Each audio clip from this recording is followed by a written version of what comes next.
Before the break, Julie and Heather from the Cake Shop helped us level up our cake decorating skills. And now we have two identical cereal bowls here, and we are going to play a game called Is It Cake? So before we play, I want to know what inspired you to make these two, well, one of them is real cereal, and the other one is a cake. So what inspired you to make a cake that looks exactly like a cereal bowl? Okay, so practicality, right? So we had to drive to Champaign, so I have to think of what's going to actually hold up and make it safely to Champaign.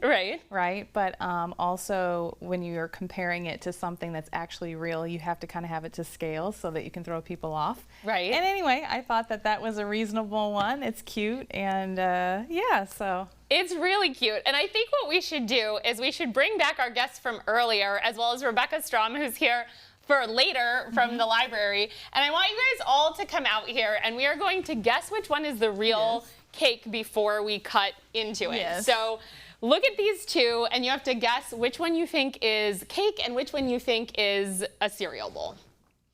Guessing cake. You're guessing cake? Guessing cake. Okay, perfect. I'm feeling like I should have worn my glasses today because this is really good.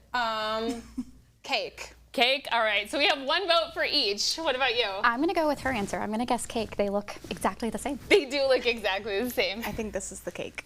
All right, so we have 2 and 2 for the cake. It's so difficult. All right, well, I am very excited to see which one is the cake. I think I'm just gonna slice into my guess and see what happens.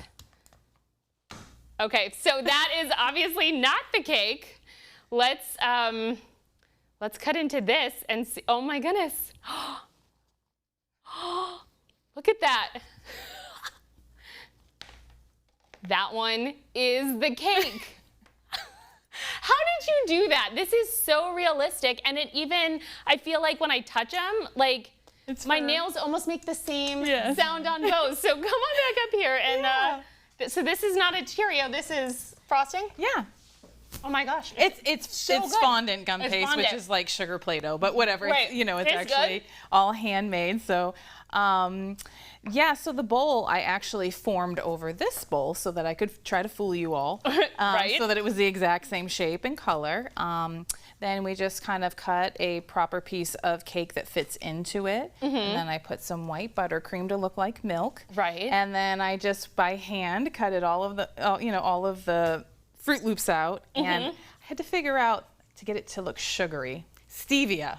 Oh, baking stevia. Baking stevia. I was like, that's part of cake decorating. You have to like think on your feet because there's no manual how to do this stuff. So anyway, I was pleased with the stevia because it made them look sugary. Well, and I'm really impressed with the spoon. Thank you. Now, would you like to take a bite of your spoon? Sure, I'll take a bite. Oh, look at that. Oh my gosh. It's white chocolate. Oh my God, it's so good. So every aspect of this is edible. Is edible. Yeah, fondant doesn't taste so great, but you know, it's edible. Yeah, so. Right, and so how long did it take you to make each of these individual Cheerios? Like how long ultimately, when you get a custom cake and not only are you designing the design, but then you're also having to execute each little tiny detail. How long does this take? You know, some of us move a whole lot faster when you have experience, but if you try to do it at home, I think it might take a number of hours. To form the bowl, I think it took me about an hour. Getting the cake and the icing, not so bad. Cutting out all of these Fruit Loops was the most time consuming. And I would say it took me about an hour and a half to get them all cut out and tossed in my Splenda. Right. And I had a mold, Etsy, and white chocolate. You pour it in and let it set. To make the spoon. Voila.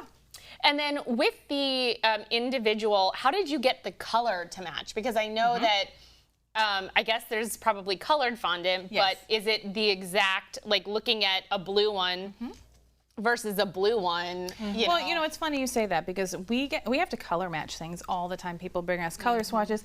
Heather is amazing with color. She's a true artist. Yeah. So, and we play on each other's strengths. So really, I just had a box of those and I just, under the light, tried to compare and get them as close as I could. Right. So, yeah. And so we have the buttercream, and then we have the fondant. What type of cake is the cake? That's strawberry cake. Strawberry cake? I went with what I had. Strawberry cake. And what's inside the sunflower cakes that we made earlier? I don't remember which is which, but one is yellow, one is white. All right. Yep.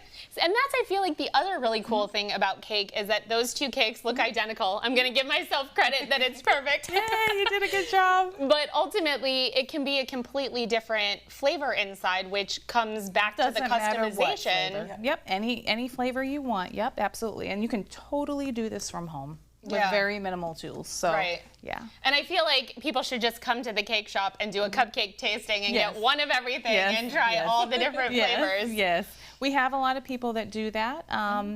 We do offer a free tasting for wedding consultations, and Nice. so they get a full display when we do that. But we have people come in that just buy variety packs of those gourmet cupcakes, Right. and they're able to kind of go from there. Office treats. there you go. yes. Well, thank you both so much Yes, for thank being you here so and for much. teaching me how to do this. Thank I really you for having appreciate us. it. We appreciate it.